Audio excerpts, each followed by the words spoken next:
Okay guys, so today we're going to look at 17.1, Understanding Polynomial Expressions. We'll be taking a look at page 805 and 806. So the first thing that I want you guys to look at is the essential question. So what are polynomial expressions and how do you simplify them? So as we go ahead and move through this, keep that in mind. Go back, jot things down if you, hear something that you think that you can answer that question with. But we're going to go ahead and get started on identifying monomials. So a monomial is an expression consisting of a number, variable, or product of number and variables that have whole number exponents. Okay, so each one of those that I've highlighted are super important. Okay, so terms of an expression are parts of the expression separated by plus signs. So remember that x minus y can actually be written as x plus negative y. Okay, so that's how we rewrite it and make sure that it's separated by a plus sign. So a monomial cannot have more than one term, and it cannot have a variable in its denominator. Okay, again, super important information. Here are some examples of monomials and expressions that are not monomials. Okay, so one term, because they're all being multiplied, right? That's a product of negative 4x and y. One term. Okay, so if we go over to the not monomials, we see here that we have two terms. Again, we have two terms. We have one term, but this can be rewritten and the exponent will actually be on the, as the denominator, and we can't, the exponent, the variable will be the denominator, and we can't have a variable as a denominator. Same for this, and then we see here we have a variable as a denominator. Okay, so use the following process to determine if 5ab squared is a monomial. Okay, so 5ab squared has one term. Okay, so it could be a monomial. Does 5ab squared have a denominator? No, it does not.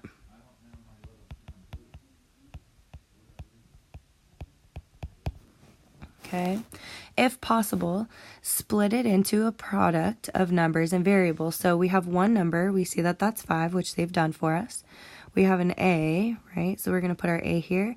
And then we have our b squared. So we're going to put b squared here. Okay, remember, side note, b squared is just b times b, right? There's two b's, there's 1, 2. So that's how we get b squared up here.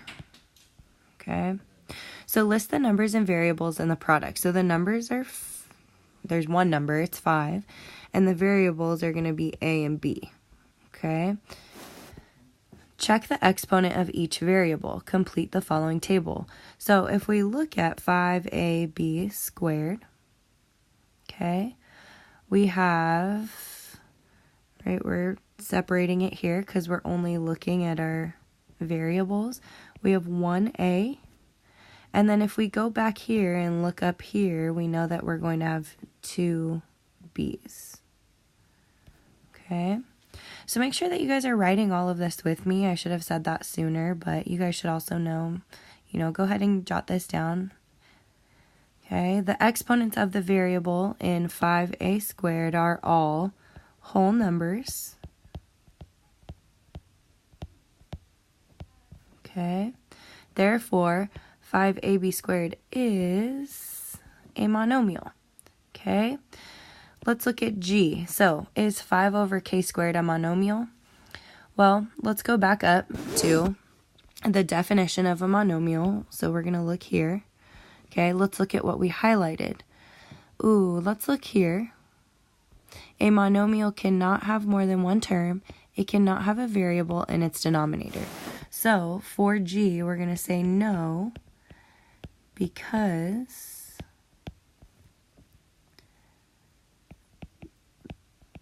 the monomial, or a monomial, let's write a monomial,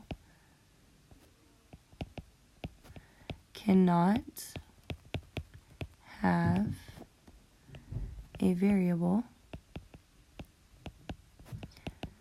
in the denominator.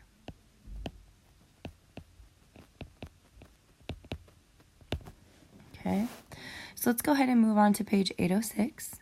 And we're just going to complete the table below. We're actually not going to do the reflect, so go ahead and cross that off.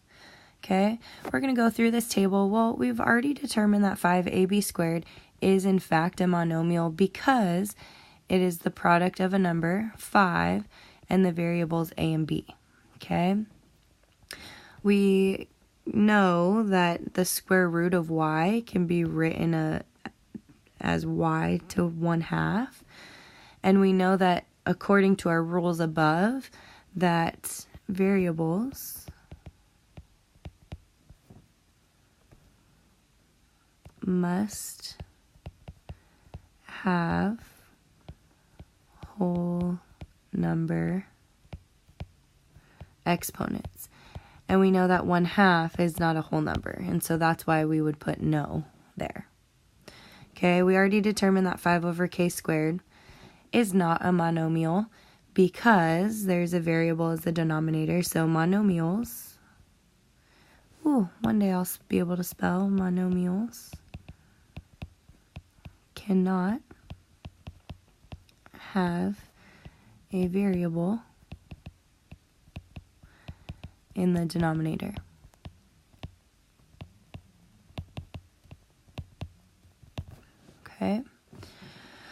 Okay, let's take a look at what we do have. So we have x squared. Well, yes, that's going to be a monomial. So it's a monomial because we have the product of x squared. So x squared is the product of x 2 times. Okay? 2 squared. Well, we know that 2 times 2 is going to give us 4. So yes, right? One term. 4 is one term. So the product of 2 times 2 is 4. Okay, so basically the same as this, just worded a little bit differently. Okay, so now we're going to go down here and we're going to look at 5x plus 2. Well, I know that if I have a addition sign or a plus symbol, if I look at my definition, that parts of the expression separated by a plus sign. Okay, so I know that I'm going to have 2 terms, so no, that's not a monomial. Monomials are no more than 1 term. Okay, it's going to be the same for this. And so I'm just going to put quotes because I would literally write monomials are no more than 1 term again. Okay, looking at k squared over 4, well, what do you guys think? Okay, it is going to be a monomial because if we take that, we have k squared divided by 4, which actually is k squared times 1 over 4. Okay, so if we do that, we know that it will actually work. Okay.